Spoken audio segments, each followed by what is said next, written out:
ആറ്റുവാശ്ശേരി ശ്രീധർമ്മശാസ്ത്ര ക്ഷേത്രത്തിലെ വൃശ്ചികച്ചെറുപ്പ് മഹോത്സവം ആരംഭിക്കുകയാണ്. ഉത്രം തിരുനാൾ മഹോത്സവം വരുന്ന ഡിസംബർ 15-ാം തീയതി കൊടിയേറി 21-ാം തീയതി ഉത്രം തിരുനാൾ മഹോത്സവം ആരംഭിക്കുകയാണ്. മണ്ഡലകാലത്തെ സംബന്ധിച്ചിടത്തോളം നമുക്ക് വളരെ പ്രധാനപ്പെട്ട ക്ഷേത്രത്തിലെ ഒരു ക്ഷേത്ര ആചാരപരമായ ഒരു മഹോത്സവം എന്ന് പറയുന്നതാണ്. അപ്പോൾ അതിൻ്റെ തുടക്കം ഇന്ന് കുറിച്ചിരിക്കുകയാണ്. ഇന്നിപ്പോൾ വൈകുന്നേരത്ത് വൃശ്ചികോത്സവം എന്ന് പറയുന്ന ഒരു സാംസ്കാരിക സംഗമം നമ്മൾ ക്ഷേത്രഭരണസമിതി ഇവിടെ സംഘടിപ്പിച്ചിട്ടുണ്ട്.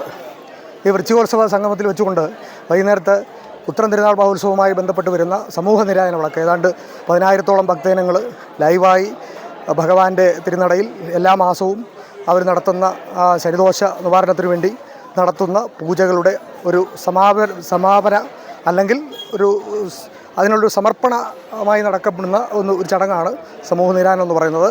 അന്നത്തെ ദിവസം ഇവിടെ ഇരുന്ന് സഹസ്രനാമം ജപിച്ച് അവരുടെ ഈ നിരായനം കൊളുത്തി വച്ചിരിക്കുന്ന വിളക്കുകൾ ഇവിടെ കാണുന്ന ആഴിയിൽ നിക്ഷേപിച്ച് ഭഗവാന്റെ അടുത്ത് അവരുടെ സമസ്തമായ പ്രയാസങ്ങളും പറഞ്ഞ് ദുരിത നിവാരണത്തിന് വേണ്ടി പ്രാർത്ഥിക്കുന്ന ദിവസമാണ്.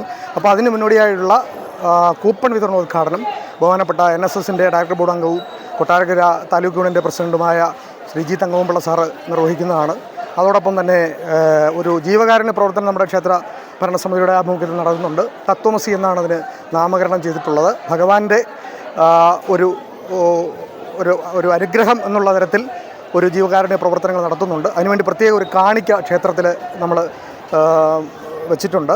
ആ കാണിക്കയിൽ വരുന്ന സംഖ്യ എല്ലാ വർഷവും ഈ വൃശ്ചിക ഉത്സവം തുടങ്ങുന്ന 1-ാമത്തെ ദിവസം വൃശ്ചിക 1-ാം തീയതി ഇതുപോലുള്ള സാംസ്കാരിക സംഗമം നടത്തി അന്ന് വിതരണം ചെയ്ത് അത് ആവശ്യമുള്ള ആളുകൾക്ക്, ഏറ്റവും അത്യാവശ്യമുള്ള ഭക്തജനങ്ങൾക്ക് എത്തിക്കുക എന്നുള്ളതാണ് ക്ഷേത്ര ഭരണസമിതിയുടെ ലക്ഷ്യം. അതനുസരിച്ച് അത് വിഭാവനം ചെയ്തിട്ടുണ്ട്.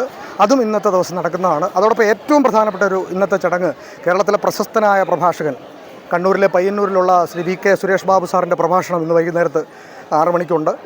അത് വളരെ ആലോചിച്ച് നമ്മളെടുത്ത് തീരുമാനം. കാരണം അദ്ദേഹം ഒരു അധ്യാപകനും അതുപോലെ തന്നെ പ്രഭാഷകനും പൊതുപ്രവർത്തകനുമാണ്. അപ്പോൾ എല്ലാ മേഖലയിലും ഒരുപോലെ നിൽക്കുന്ന ഒരു പ്രഭാഷകൻ എന്നുള്ള നിലയ്ക്കാണ് അദ്ദേഹത്തെ നമ്മൾ ക്ഷേത്ര ഭരണസമിതി അതിനുവേണ്ടി തിരഞ്ഞെടുത്തിട്ടുള്ളത്. അദ്ദേഹത്തിൻ്റെ ഒരു പ്രഭാഷണം ഇന്ന് വൈകുന്നേരത്ത് 6 മണിക്കുണ്ട്. ഇതിനെല്ലാം മുഴുവൻ ഭക്തജനങ്ങളുടെയും പങ്കാളിത്തം ഉണ്ടാവണമെന്ന് ക്ഷേത്ര ഭരണസമിതിക്ക് വേണ്ടി അഭ്യർത്ഥിക്കുകയാണ്.